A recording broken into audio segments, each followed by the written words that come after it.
За сайн байцгаана уу? Нэгдсэн үндэсний байгууллагын залуучуудын зөвлөх хороо болон Дэлхийн эрүүл мэндийн байгууллага хамтран жил болгоны 5 сарын 31-нд болдог World No Tobacco Day зориулан веб хэрэглээний талаарх ярилцахаар бэлэн болсон байна. Тэгэхээр өнөөдрийн энэхүү сэдвээр хөтлөгч Өнрөө болон Амраа миний би хүрэлцэн ирсэн байна. За сайн байцгаана уу? За юун түрүүнд энэ веб гэдэг чинь яг хаанаас гаралтай юм бэ? Хаанаас яаж өгүүлсэн бэ гэдэг тал дээр нийт сонсогч нартай мэдээлэл. Тэгэхээр хамгийн анх энэ веб гэдэг нь болохоор 1927 онд Америкийн нэгдсэн улсын Жозеф Робинсон гэдэг хүн болвол хамгийн анхны лицензийг нь бол өгсөн. Тэгээд энэ нь 1927 оноос 3 жилийн дараа лиценз авсан. Гэсэн хэдий ч энэ хүн өөрийнхөө амьд байх хугацаанд бол энэ веб гэдэг зүйлийг бол олон нийтэд нээлттэй хүргэж чадаагүй. Тухайн үед бол хинч мэддэггүй байсан. Үүний дараагаар 1963-80 хэдэн он гэдэг өнгөд дандаа эмзүүч хүмүүс түүнийг зохион бүтээсэн вебн дээр нь хөгжүүлэлт хийгээ явдаг байсан. Тэгэхээр яг хэдий үед болохоор энэ дэлхийн нийтээрээ анхаарад илүү их хэрэглэх болсон бэ гэхээр зэрэг 2003 онд Хятадын Хонлиг гэдэг эмзүүч хүн өөрийнхөө аавыг нөгөө уушигны өвчлөлөөр болоод нас барсныхан дараа энэ юу н тамхинаас гаргая. Тэгвэл энэ тамхины энэ утааг яаж ирүүлэр бий болгох боломжтой гэдэг дээр нь туршилт хийгээд хамгийн анхны вебийг үүсгэн бий болгочихсон. Одооний хэрэгжилж байгаа вебийг бол бий болгочихсон. Тэгээ энэ нь одоо хүртэл бол худалдаалагдаад явж байгаа. Тэгвэл Амраа одоо энэ веб болохоор Монгол улсад хизээнээс эхлээд ийм түгээмэл хэрэгэлдэг болсон юм бэ тий. Одоо яг хараад хад сүүлийн үед өсвөр насны хүүхдүүд маш их хэрэгжилж байна. За Монгол улсад болохоор яг тэдэн оноос хойш гэдэг тийм нарийн судалгаа буюу тоо статистик бол байхгүй байгаа. Гэхдээ миний анзаарснаар бол нэг 1919 он ч юм уу энэ хавьяас өсвөр насны хүүхдүүд айгүй идэвхтэй өсвөр насжилтгүй залуучуудын дунд идэвхтэй тарж нийтлэг хэрэглэх болсон тийм зүй тогтолцол ажиглагдсан. Гэтэ миний санах юм бол нэг 2005 он намайг жоохон байхад бол тамхинаас гарах зорилгоор хүмүүс айгүй хэрэгэлдэг байсан санагддаг. Монгол улсын хувьд бол ийм байгаа. Гэхдээ дэлхийн даяар бол яадаг байсан бэ гэхээр 2000 онд бол энэ вебний хэрэглээ дэлхийд дахинд 7 сая тийм хүн хэрэгэлдэг байсан. Тэгэнгүүт 2010 оноос бол эрчимтэй өссөд 68 сая хүрсэн шүү дээ. Тэнгууд 2020 онд бол 82 сая болоод ингээ эрчимтэй өсөж эхэлж байгаа 2010 оноос хэрэглээ нь бол ийм байгаа. Зөв тэгвэл бүр анх 7 сая байхад одоо 60 эдэн сая хүн хэрэгжилж байна гэхээр веб бол үнэхээр тийм хурдан тархаж байгаа зүйл муу юм байна. Тийм шүү. Тэгэхээр энэ бас хэрэглээ нь юу нь яагаад ийм өндөр байгаа тал дээр өндрөө юу гэж бодож байна? Би харин уншиж үзсэн. Тэгээд энэ болохоор яг залуучуудын ингэж энэ веб сонирхлыг нь маш ихээр татж байгаа. Ер нь юм голчсон 3 шалтгаан байна гэж Харвардын сэтгүүлээр дурдсан байсан. Тэнд нь болохоор нэгт нь электрон тамхи өөрөө утаад тамхинаас бага хор хөнөөлтэй гэж ер нь хүмүүс итгэдэг юм байна тий.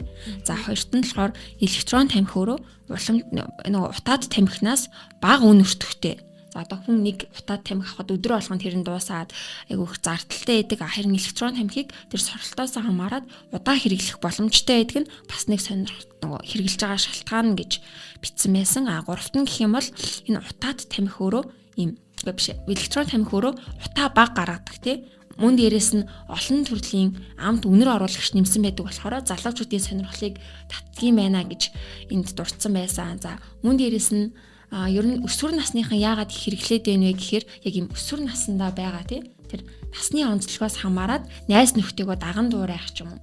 За мөн яг тэр одоо юмыг тэр сонирхдаг тий уруу татагддаг тэр насны онцлогоос хамаарат мөн электрон тамхины хэрэглээ залуучуудын донд илүү өндөр байгаа болов уу гэж бодож байна. Яг зөв. Өнрөөгийн хэлсэнтэй санал нийлж байна. Энэ дээр бас нэмээд нэг зүйлийг хэлэхэд одоо электрон тамхи зүгээр энгийн янжуур тамхинаас нэг бага зардалтай байгаа гэсэн шүү дээ тийм. Тэрний ард нь болохоор нэг юм татвартай холбоотой юм байдаг юм билээ бас судлаад үзсэн чинь. Яагаад вэ гэхээр зэрэг дэлхийн нийт олон нийт улсууд Монгол бас яг адилхан хизээч электрон тамхиг яг янжуур тамхитай адилханаар тооцож татвар авдаг юм билээ. Тэгэнгүүт электрон тамхинаас нөгөө баг хор хөнөөлтэй тэгээд жижиг савлгаатай гэдэг утгаар нарай илүү баг татвар тооцдог. Тийм болохоор бас илүү юу энгийн тамхинаас илүү хямдаар зарж байгаа бай. Тэгээ бас яг сая манай өнрөөгийн хэлсэнчлэн бусад шалтгаануудын улмаас хэрэглээ нь улам нэмэгдэж байгаа. Бас вейпийг сонгох шалтгаанууд болж байгаа тий юм байна. За тэгвэл за одоо болохоор бүгдээрээ яг электрон тамхи өөрөө янжуур тамхинаас юугаараа ялгаатай юм бэ те? Ер нь одоо энэ цахилгаан тамхи гэж хэлээд байгаа. Энэ тамхин дотор юу агуулгдсан бэ гэдгийг ярилцъя. За бидний одоо яг мэддэг утаад тамхич юм болохоор тий янжуур, нямжин, навчин тамхи, дүнсэн тамхи зэрэг юм ороосон хэлбэртэй тамхи байдаг бол цахилгаан тамхи гэдэг чинь өөрөө тэр никотиныг агуулсан шингэнийг халаах замаар ууршуулад уушгаараас хорж хэрэгэлдэг тэр цахилгаанд хөөрөмж гэх юм уу бичил жижиг хэмжээтэй тэрийг бол цахилгаан тамхи гэж нэрлэдэг байгаа. Тэгэнгүүт энд цахилгаан тамхи бол за одоо яг утаа тамхиг ингээ хүмүүс мэдж байгаа штэ маш их хүний биед сөрөг нөлөөтэй энд чинь бүр 7000 гаруй төрлийн хими элементүүд агуулгаддаг. За нэмээд энэ 7000-аас бүр 70-аас 80 хими нэгдэл нь идэвхтэй те карциноген шинж чанартай буюу хүний биед хорт хавдар үүсгэх чадaltaй юм байна гэд өмнө бол зөндөө сонсч байсан баг. Тэгвэл цахилгаан тамхин дотор яг тэгвэл хідэн төрлийн байдлаар агуулгаддгийг тэднээс хүний биед яг хідэн хортой юм бэ гэдгийг ярих юм бол яг одоогор бол ингээд зөндөө яг цахилгааны авч дөнгөж гарч ирээд удаагүй тий хэрэглээ нь одоо яг ингээд өсөж байгаа болохоор судалгаанууд хийгдсээр байгаа гадаадад. За ер нь ойролцоогоор нэг 700 орчим хими нэгдэл агуулдаг гэж бичсэн байсан. Тэгээд эндээс хамгийн ингээд цахилгаан тамхины гол бүрдүүлж байгаа бодисууд бол хамгийн эхлээд тий никотин байна. Баса ингээд яг нөгөө нэг вейпин дээр нь тэмдэглэгээ байдаг штэ одоо хэдэн хувьтай гэдэг юм уу. Тэр нь бол юм янз бүрийн концентрацтай никотинуудыг агуулж идэг. За энэ нь болохоор нэг юм дунджаар 0.5-аас 36 хүртэл юм миллиграмм миллилитр хэмжээтэй юм никотиныг агуулсан байдаг. За никотин өөрөө ямар хор хөнөөлтэй вэ гэхээр энэ хүнийг донтуулах үйлчлэгээ үзүүлдэг. Тийм болохоор ер нь бол цахилгаан тамхи хэрглэж байгаа хүн нэг хэрэгэлсэн бол тий улам ингээд цаашдаа хэрэглэх дур хүсэл нь төрөөд юм донцдгоо гэж ер нь ойлгож болно. За энд бас нэг юм мэдээлэл байна л да. Хүн утаад тамхиг татаж дуусгаар одоо тамхи чинь ингээд дууслаа шүү гэсэн дохио тархинд очдгийм байна. Харин электрон тамхины хувьд тийм байнга сорогдож байгаа тий тэр чинь тэгэхээр ингээд цогсох гэсэн дохио өгөхгүй учраас тухайн хэрглэж байгаа хүн маань зогсож чаддгүй мэн. Одоо вейпэ хэрглэсээр л байна гэсэн үг. Мөн дээрэс нь ингээд дотоод орчиндтэй ингээд дотор ингээд татж байгаа нь ч гэсэн байнга татах юм зуршлыг нь бий болгодог гэсэн үг. Харин одоо утаа тамхиг бол заавал ингээд тодорхой цэгүүдэд очижтэй тамхины цэгт ч юм уу очиж татдаг бол энэ электрон тамхиг хаасайгүй татаж болж байгаа нь өөрөө бас байнга татах тийм зуршлыг тэр хүн одоо суулгаад байгаа байхгүй юу? Ийм юм байгаа. За сая бол янжуур тамхи тэгээ веб хоёрын ялгааг нь ярьлаа. Тэгвэл энэ хоёрын ижил төсөөтэй талууд нь юу гэдэг юм бол? За ижил төсөөтэй гэвэл сая хэлсэнчлэн тий одоо юм янжуур тамхины дотор агуулгадж байгаа бодисуудаас давхцсан тийм хортой нэгдлүүд мөн адилхан электрон тамхины дотор агуулгадж идэв. За эндээс ярих юм бол энд бас нэг даваа тал нөгөө цахилгаан тамхинд илүү байдаг юм нь пропилен гликол гэдэг нэгдэл байгаа. Энэ нь яг юу вэ гэхээр мананцар буюу тий тэр одоо ууршаад гарч байгаа тэр хиймэл утаа гэх юм уу тэрийг бий болгоход хэрэгэлдэг хөлтөлтөө сэргийлсэн юм бодис нэмж өгдөг юм лээ. Энэ өөрөө хүний биед маш их хортой. За ер нь ингээд цаашаа дурдах юм бол маш их хортой байцууд байна л да. Ацетил альдгид ч юм уу формальдгид гээд дандаа хүний биед хавдар үүсгдэг нь ингээд тодорхой болсон нэгдлүүдийг ч гэсэн цахилгаан тамхи агуулдаг шүү гэдгийг бүгдээрээ нэг санаарай. Мөн дээрээс нь хүнс металлууд ч гэсэн электрон тамхины дотор агуулгаддаг. Никель, цагаан дуглаг, хар дуглаг гэх мэт. Ингээд Маш сонирхолтой мэдээллүүдийг хүргэж байгаа өнөөдөө бас баярлалаа. Тэгэхээр хоёулаа ер нь энэ веб хэрэглэнээс болоод хорцсон ийм тохиолдол кейсүүд ер нь юу гэдэг юм бол те яг Монголын хэмжээнд тэр талаар бас ярилцаж үзэх үү? Одоогор бол Монгол улсад яг вебний талаарх судалгаа хийгцээр байгаа. Тэгээд олон улсад яг нийтлэгдсэн судалгаа гэх юм бол энд болохоор нэг юм судалгаа байна. Америкийн нэгдсэн улсад болохоор ийм хийсэн судалгаагаар электрон тамхи сорох үед янжуур тамхитай харьцуулахад хүний хамрын үндэд 2 дахин их уур сорогддгоо гэдэг юм байна. Тийм болохоор тэр одоо орж байгаа тэг олон төрлийн химийн нэгдэлтэй тэр агаар одоо утаач нь хүний хамрын хүндий доошлоод хоолой үрвсэлтэй тэр уушигны бусад аливаалуудыг гимтээгээд тэг цаашлаад бүр хавтар үрвсэл бронхит байдیں۔ Тэ тэднийг үүсгэдэг гэсэн юм судалгаа байсан. За мөн дээрээс нь Хонконгт хийсэн бас нэг судалгаа юм. Ийм 45,000 гаруй оюутнуудыг оролцуулсан тийм судалгаа байхгүй. Энэ болохоор ийм оролцогчдын дундаж нас нь 14.6 гэж байгаа юм. Тийм 11, 12 дугаар ангийн сурагчдыг оролцуулсан тийм судалгаа.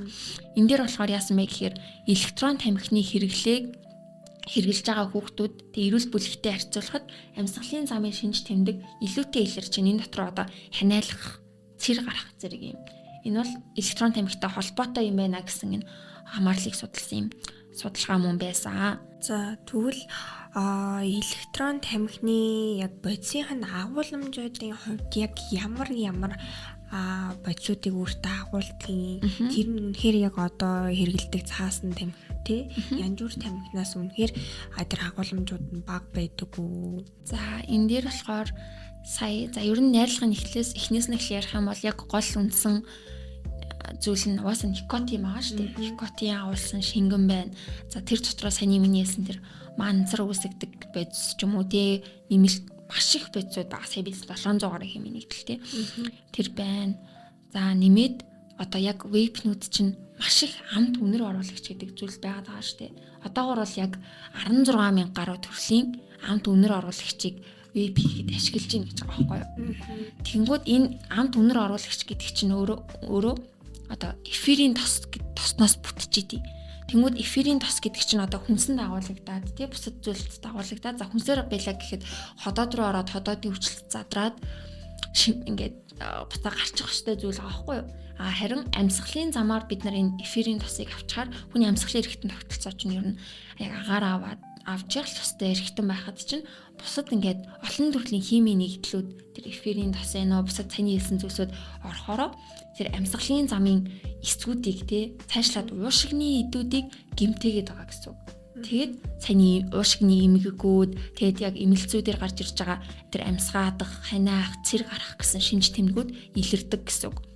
За эндээс болохоор бас нэг дурдж хэлэх юм нь болохоор юу вэ гэхээр тэр 16,000 төрлийн амт үнэр оруулагч чинь янз бүрийн бүтцтэй байгаа тийм үү? Тэр дотроос диацетил гэдэг нэгдэл болохоор хүний биед маш хортой байд юм байна гэж дурдсан байсан. Тэгсэн чинь ихэнх одоо амт үнэр оруулагчид эндээс үүсдэг юм байна гэж дурдсан байсан.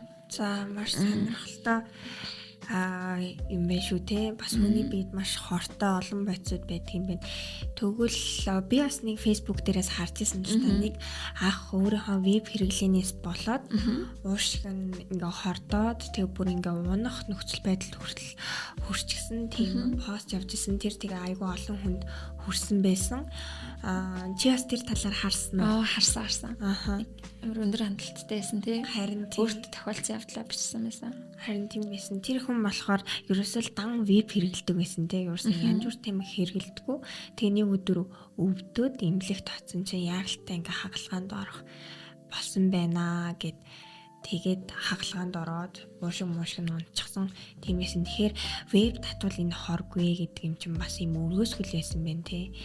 Тийм шүү. Тийм нэмээд бас эмчилгээний зардалд 10-аас 20 сая төгрөг гаргасан гэд ярьжсэн. Тэгвэл одоо энэ кейс төр тулгуурлаад яг цаг хугацааны үйлчилсэн үр дагавраараа одоо хэдийн хэмжээ хугацаанд хэр ихийг татчихиж юу н хүнд ямар нэгэн сөрөг нөлөө одоо дохио ирэх тэр ах болохоор одоо яагаад тий заавал тийм хүнд шатанд хүрч иж бас очив тэр нь одоо хэдийн хэмжээнд юу ах уу та бас хангаах ухаанаар сурсан хүний хувьд ер нь эхний ээлжинд ийм тохиолнууд илэрвүүлэл анхаарч үзээрэй гэдэг ч юм уу тийм зүйл бидэнтэй уулзаач.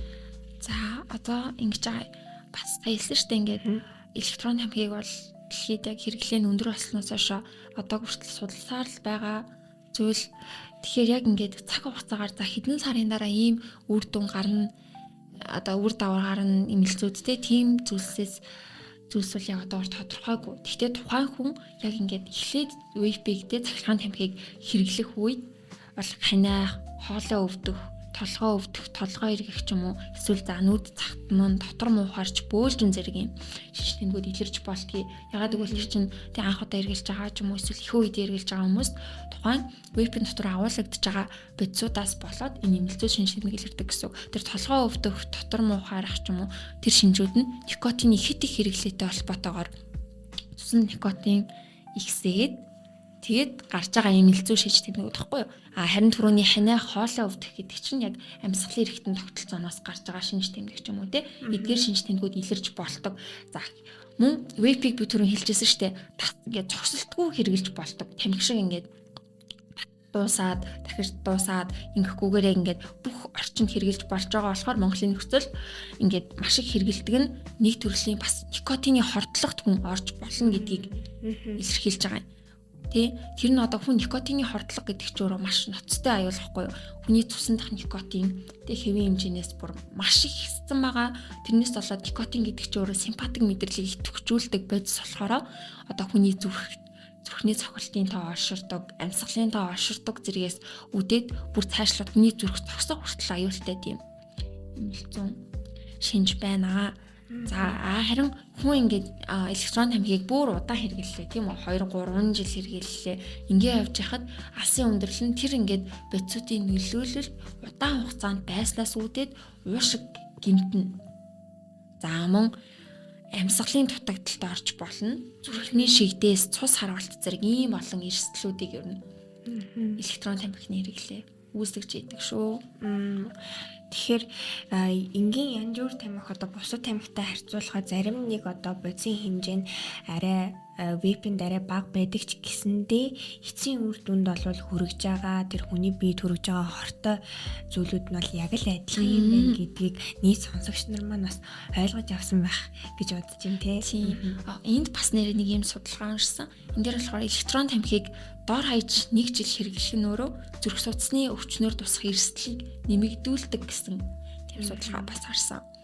Тэр ер нь л одоо тэрэнд одоо вейпинд баг одоо бодис орсон юм их чинь аюулгүй гэдэг ойлголт бас их хит өрөөсгөл хэдий баг арай баг агуулмжтайсэн ч гэсэндээ ялгаагүй л хүний биед бас хор нөлөөтэй юм байна тийм ээ. Тийм шүү. За тэгэхээр одоо ер нь одоо хоёлоо нэмээд дахиад жоохон тий нөгөө нэг сонсогчдтой зориулаад яг электрон тамхины яг юм үр дагаварч гэх юм уу нэмэлт юм гоё мэдээллүүд ер нь яриад явбал за тэгээ хоёлоо ямар үр дагавартай гэдэг талаар бас гоё сонирхолтой мэдээлэл өгье тий. Энд бас нөгөө нэг анхаарах юм байгаа. Одоо ийм байхгүй юу? Тэр электрон тамхи гэдэг чинь өөрөө дотроо ингээд халтаас болоод тэр шингэн чинь ууршаад уур болж байгаа гэж хэлсэн шүү дээ. Тэгвэл тэр халалт үүсээд байгаа юм чинь тэн дотор байгаа бодисууд бас халтаас болоод урвалд орж болох байхгүй юу? Тэр дотор агуулгадж байгаа. За жишээг нь одоо хэлэх юм бол маш өндөр температурт түрүүний хэлсэн пропилен гликол гэдэг нэгдэл чинь задраад хүний биед хор тавдар үүсгэж болдог пропилений эслийг үүсгдэг гэж байгаа. Тэгвэл энэ өөрөө пропилен гликол анхны нэгдлэр байхдаа хүний биед хортой байна. Тэгээ хал тэр вейпний ингээд төхөөрөмж дотроо халж байхдаа үүсгэсэн завсрын бодис нь хүртэл хүний биед хор тавдар үүсгэж юм байна гэж болно. Ийм давхар ингээд нөлөөлөд байгаа байхгүй. Нэмээд нэг тийм юм байна. За мөн дээрэс нь ингээд тэр пропилен гликол байна. Бас гэлтрийн зэрэг чинь хоёулаа задраад бас хүний биед хор тавдар үүсгдэг формалдгид, ацетил альдгидыг үүсгдэг. Тэгэхээр энэ үүсгэн бас тэр вейпэн дээр байдаг нөгөө нэг юм хүчтэл байдаг штэ. Тэр хүчтлээс хамаарат бас өөр бит юм байна. Ингээд үүсдэг төвшин нь.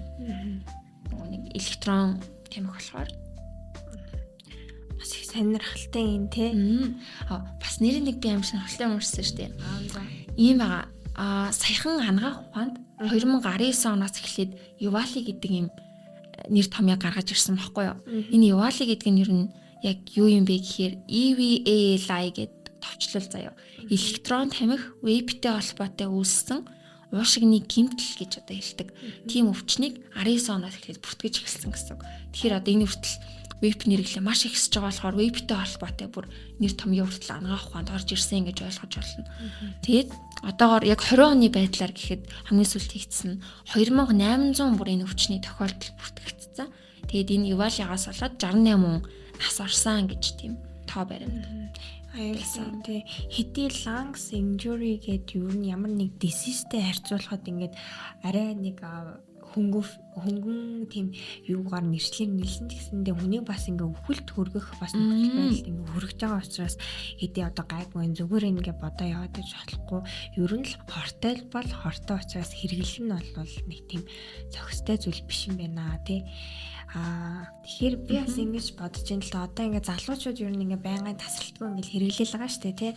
Хичээл дээрээч тэр ажил дээрээч тэр сургууль дээрээч тэр бүхий л одоо цаг үед одоо ямар ч газар одоо гудамж талбай ч гэсэндээ хамаагүй электрон тамхиг бол хэрэглэж байгаа. Хэрэглээд байгаа тэр нь болохоор ямар нэг одоо бойл энд ингэж татаж болохгүй гэсэн тийм зохицуулалт байхгүй байгаатай холбоотойгоор хаасайгүй бас энэ бүхий л цаг үед хэрэглэж байгаа болов гэж бодож байна. Ер нь энэ талаар манай улсын хувьд ямар хууль эрх зүйн зохицуулалт байдгийг дэлхийн бас бусад улс орнуудад энэ веб хэрэглээг яаж зохицуулдаг юм бэ гэдэг талаар хоёулаа мэдээлэл хүргэв. Тэгээ. За одоогоор болохоор дэлхийд ер нь одоо дэлхийд тий одоо бусад улсууд байна, можууд байна. Тэр дотор юм янз бүрийн л электрон тамхитай холбоотой хуулийн зохицуулалтууд байгаа. Тэгэнгүүт зарим улсанд бүр ингээд вебийг хоригдсан байна. Зарим улс хэсэгчлэн хоригдсан байна тий. Эсвэл зарим улсад нь тухайн ингээд вебэнд агуулгадж байгаа никотины хэмжээгийн тэр хэмжээнээс доош хэмжээтэйг худалдаална гэдэг ч юм уу. Зарим нь ингээд хэвлэл мэдээллээр сурталчилгааг хоригдсан зэрэг ингээд янз бүрийн хуулийн зохицуулалтууд ер нь бол дэлхийд хэрэгжиж байгаа. За тэгвэл эндээс яг ах юм бол 2023 оны дэлхийн эрүүл мэндийн байгууллагын репорт дээр болохоор одоогоор 34 улс электрон тамхиг хуулиараа хоригдчиход байгаа юм байна. Дэлхийн 34 улс гэсэн үг. Тэгээд бас 15 оны байдлаар бол ер нь эхлээд энэ өмнө нь яг ингээд дэлхийн том гүрнүүдийн нэг ойролцоогоор 3/2 нь ямар нэг байдлаар хуулийн зохицуулалт оруулсан байна гэж байгаа байхгүй электрон тамхинд. Тэгээ бодвол бас нэгэн энэ улсууд энэ электрон тамхины хэрэглээндээ анхаарч эхэлж байгаа гэдэг нь эндээс ер нь харагдаж байгаа юм. За Америкийн хувьд гэх юм бол Америкч 16 оноос эхлээд онгоцоор электрон тамхи авч явахыг хориглосон шүү дээ. Тэгээд одоо хэрвээ гадагшаа нисгэж байгаа хүмүүс нөгөө нэг хэрвээ анзаарч ирсэн бол веб-ээ ерөөсөө авч явж болохгүй тий хэлээр Америкаас хэлээр гаргаж болохгүй, оруулж болохгүй гэж хуулинд оруулж исэн юм байна. За манайхад одоо ойрхон гэвэл Хятад биш Япон байна. Япон ч бас электрон тамхиг хуулиараа хориглосон. Тэгээ нэмээд тийм хуулиараа хориглосон байгаа. За миний одоо олж мэдсэн мэдээллүүд гэх юм бол одоо Колумбиагийн их сургуулийн хийсэн судалгаан дээр болохоор энэ веб хэрэглээг дэлхийд даяар ер нь 6 хэсэгт энэ зохицуулалтын 6 хэсэгт хувааж авч үзсэн юм. Эхнийх нь буюу бан пендинг буюу ер нь бандхаар ингээ хүлээгдэж байгаа улс орнууд тэгээд аль хэдийн ингээ бандад ингээ гаргачихсан. Тэгээд бүр хууль бус гэд тусгаад өгсөн. Тэгээ хууль ёсны ч юм уу хууль зүйн ямар нэг тийм хориглолт хязгаар хийгээгүй. Хамгийн сүүлийнх нь бол яасан тодорхойгүй гэсэн ийм 6 бүлэгт авч үзсэн байна. Тэгээд ингээ ер нь дэлхийн нийт улс орнуудыг ингээд яг томоор нь ингээ харах юм бол ихэнхт нь бол тийм легал буюу хууль ёсны ямар нэгэн хууль зөрчсөн гэж авч үздэг юм байна. Гэхдээ зарим нэг улсууд бол хууль бусаа гэд бүр хуульдаа заагаад өгчихсөн ийм тодорхой улсууд бас байгаа юм байна. За Одоо жишээлх юм бол аль хэдийнэ тий бүр ингээ бандад гаргачихсан улсуудаас дурдах юм бол Аргентин, Австрал, Бразил гэх мэтчлэн 10 Сингапур гэдэг улсууд байдаг штэ. Тийм байна. Тэгээд бүр хууль ёсны бус буюу одоо хар тамхиг ингээ хоригддаг шиг тэрүүнтэй адилхан авч үздэг улс гэх юм бол Мексик, Катар, Сингапур, Өмнөд Солонгос, Тайван, Таиланд гинэ. Тэгэхээр бас эхнээс нь ингээ бас хэрэглэхийг одоо зөвшөөрөхгүй байгаа улсууд гарч ирж л байгаа юм байна. Яг л юм чинь хүний биед их хортой зүйл гэдгийг нь мэдж байгаа учраас тий хуулиараа хүртэл хоригдж байна. Харин тийм хуулиараа хүртэл хоригдж байна. Тэгээ нэмээд би бас Монголд ямар зохицуулт хийдэг гэдэг талаар нь бас ингээд юу байлаа л да. Судалж үзлээ. Тэгсэн чинь бол би Icon-ийн минээс юм голцоо мэдээлэлүүд авсан. Тэгээ бусад мэдээний их сурвалжуудаас авсан гэсэндээ Icon-ыг арай илүү юу болов баттай их сурвалж болох болов гэж бодож байна. Тэгээд дэлхийд дээр ер нь 161 улсыг веб хэрэгэлдэг гэж үзсэн байна. Дэлхийн эрүүл мэндийн байгууллагаас яг хэрэгэлдэм байна гэдгийг тогтоогоод тэгээд энэ 161 улсаас 100 нь бол ямар нэг хуулийн зохицуулалттай юм байна. Бусд нь бол ямар ч зохицуулалт байхгүй. Одоо манай Монгол шиг ингээд шууд ингээд хэрэгэлдэг тийм усуд байгаа юм байна. Тэгээ яг Монголын хувьд яг ямар байгаа юм бэ гэхээр зэрэг Монголд ерөөсөө веб оруулж ирдэг 5 компани тийм байна. Тэгээ тэр 5 компани дээр болохоор 2021 он хүртэл ямар ч татвар тооцдоггүй, гайлын татвар авдаггүй. Тэгээ бусад эмэгцэн хүртгийн албан татварын дээр огт авдаггүй, зүгээр шууд оруулж ирээл зараал цэвэр ашиг хийгээд яваад байдаг юм байна л та. Тэнгуү сая болохоор тэгэд энэ дэр нэг хууль боловсруулдаг тийм татварын тухай хуулинд ингээ өөрчлөлт оруулдаг гэнтлэгч улсын хурал тэгээд улсын хурал дээр улсын хурлын гишүүд нь хоорондоо ярилцж хагаад хууль боловсруулах ёстой.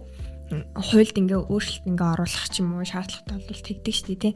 Тэнгуут энэ тал дээр нөгөө нэг нийт гишүүдийн маань вебний талаарх нөгөө мэдээлэл бас бага байгаа учраас энүүн дээр зохицуулалт ингээ оруулахгүй байна гэдэг дүгнэлтийг цаадагийн ерөнхий газраас бол өгсөн билээ.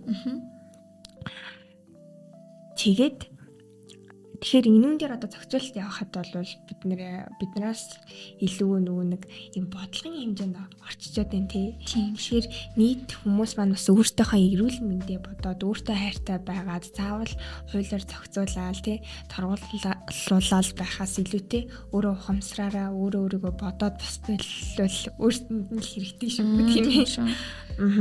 Тэгээд ер нь энэ 5 компаниуд нь яг ямар вебүүд оруулж ирдیں۔ Те ямар ч хамаагүй ер нь олцны гол ингээ оруулаад ирд юм уу гэж бодоод байсан чинь бас үгүй юм байна. Ингэдэг юм штэ. Одоо яг нэг эмийн санд ингээ Монголд эм оруулж ирэхэд айгүй их ингээл шаардлага ингээ тавиад айгүй нарийн ингээ шалгаад тест хийж байгаа. Тэгээ тэнцэн эмнүүдийг л эмийн сангаар зардаг юм штэ. Яг тэрүүнтэй адилхан манай Монгол улсад орж ирж борлуулах байгаа бүх вебүүдийнх нь тэр дотор нь орсон бодисуудыг нь шалгаад хүний бие тэр хортой юмгүй сертификат юмнууд нь байна уу? Олон улсад шаардлага хангасан веб мөн үү биш үү гэдгийг нь шалгаж агаад оруулж ирдэг юм байна. Тэгэхээр бас шууд гадны ямар ч хамаагүй байгууллагын газруудын вебийг бол оруулж ирдэг гэсэн үг юм шүү дээ тийм. Гэхдээ энүүн дээр бол би бас зүгээр хувь хүнийхээ үднээс ингэж бодож байна л та. Одоо CEO ч гэдэг юм уу те тэр юм дэлгүүрүүдээр зарагдж байгаа вебнүүд дээр л зөвхөн тийм сертификаттай борлуулах тийм бүрэн эрхтэй бүтээгдэхүүн буюу тийм вебүүдийг зарж байгаа. Хаяад ингээд сошиал медиа ч юм уу Instagram, Facebook-ийн стори дээр веб зарна гэж хувь хүмүүс найзууд өндөр бичсэн байдаг шүү дээ тий. Тэд нар бол яг хаанаас оруулж ирж байгаа нь ингээд тодорхойгүй учраас бас аюултай байх гэж бодож байна. Тэгэхээр үнэхээр веб бас хэрэгэлдэг болвол тийм албан ёсны баталгаатай газраас авах юм бол арай илүү эрүүл мэндэд ч юм баг хохирол очруулна болов. Гэхдээ ялгаагүй л хортой гэдгээ бас бүгд санаж авч явах хэрэгтэй шүү гэж хэлмээр байна. За ер нь тэр яг сонсоод ойлгож байгаа хэ яг электрон тамхи өөрөө янжуур тамхинаас баг хор хөнөөлтөж гисэн эцсийн дүндээ яг хүний эрүүл мэндэд бол хортой шүү гэдгийг ерөөсөө мартаж болохгүй. Тэрнээс шиг яг өсвөр насны хүмүүс ингэж боддог вейпийг зүгээр л амт үнэртэй тэ агаар одоо утаа шүү дээ гэж бодож байгаа ч гэсэн яг үндэ сая хэлсэнчлэн ийм олон химийн нэгдлээ агуулдаг. Ингэж их тэ хүний биеийг гэмтээж хордуулж болдог гэдгийг бүгдээрээ байнга ер нь санаж авах нь зөв баха. Тийм шүү. Миний зүгээс одоо ер нь нэмээд одоо энэ веб хэрэглээний талаатай нэг жижигхэн мэдээлэл хүргэе гэж бодож байна. Одоо веб хэрэглэснээр маш олон side effect-үүд байдаг. Үүний түүнээс нэгийг ингээд дурдах юм бол neurobehavioral defect буюу хүний зан төлөвт бас гажуудал учруулдаг. Тэр нь илүү их уур уцаартай штайч болох ч юм уу. Бас тэрүүнд аягүй их нөлөөлдөг гэсэн мэсэн. Гэхдээ яг ингээ харж байхад бол нэлийн тийм мэдрэлийн системд бас их нөлөөлдөг юм шиг харагдсан. Яг тэгвэл тархины зураг тавиад ийшээ ингэж очиж нөлөөлдөг гэсэн лээсэлтэй. Гэхдээ би бас яг анагаахын хүн биш учраас нарийн ойлгоогүй.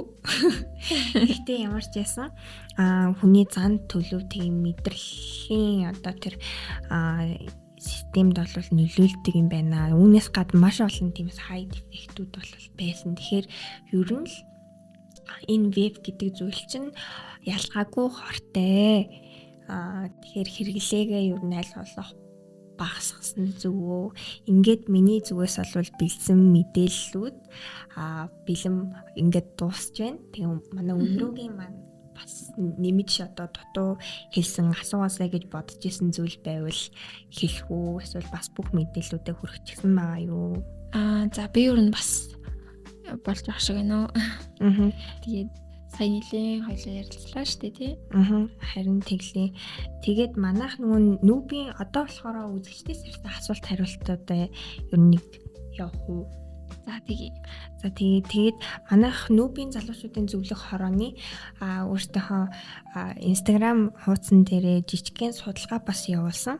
Үүн дээр бол манад бол нэг 85 хүн судалгаанд манай оролцсон байсан. Үүний 67% нь бол веб хэрэглэдэггүй. Тэгээ 83% нь бол веб хэрэглэх нь буруу гэдэг хариултыг өгсөн байсан. Энэ нь бас яг манай нөгөө нэг биднийг дагдаг sourcing хүмүүсүүд манай өөртөө бас тийм зөв хүмүүсэд та холбоотой юм эерэг үр дүн гарсан байж магадгүй гэж бодож байна.